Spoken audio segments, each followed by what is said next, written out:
Hello game fans and welcome to another video from Gaming Debugged. Every so often a game comes out that is so different you can't help but take notice.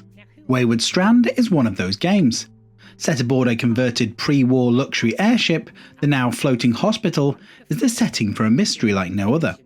You play Casey, a young and curious girl tasked with visiting the sick and elderly that fill the ship.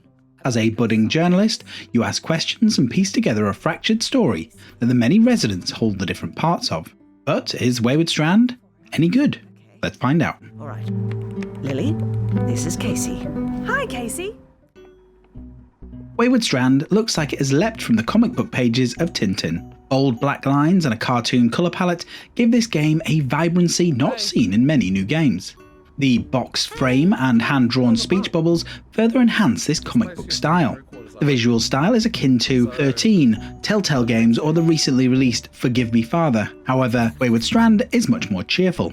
The characters are beautifully designed and all convey their individual personalities and characteristics. Sadly, some clipping and alignment issues mean holding or moving items look a little bit weird, but it's not too distracting. The wipe effect used when entering the rooms of the different patients give the player the feeling of uncovering a hidden truth, which in some cases is true, as Casey can listen in at doors to achieve the same wipe effect. The graphics of the rooms are detailed enough, but anything outside the airship is vague and blurry, so don't expect to see any grand vistas from the airship's balcony.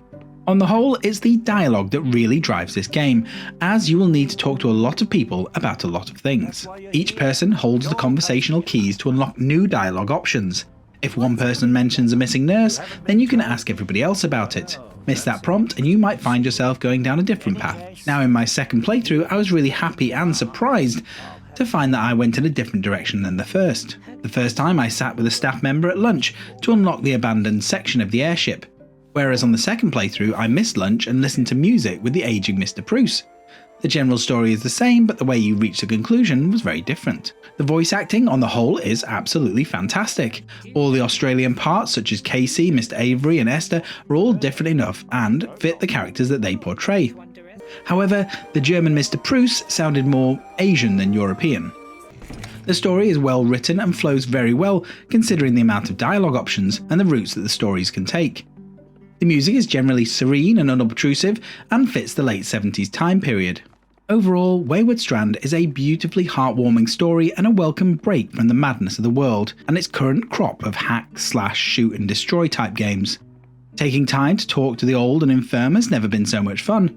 The mix of 2D roaming and plethora of dialogue options had me feeling like Nancy Drew discovering clues and piecing together the disparate lives of 10 very unique different characters.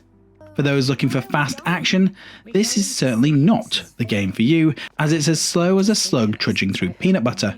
But if you would like a gaming palate cleanser to refresh your mind and warm your soul, then take the wayward path to Wayward Strand. If this has been useful, then please give it a like, thumbs up, subscribe to the channel, ding that bell for some notifications, and I'll be back with another video very soon. Finish him!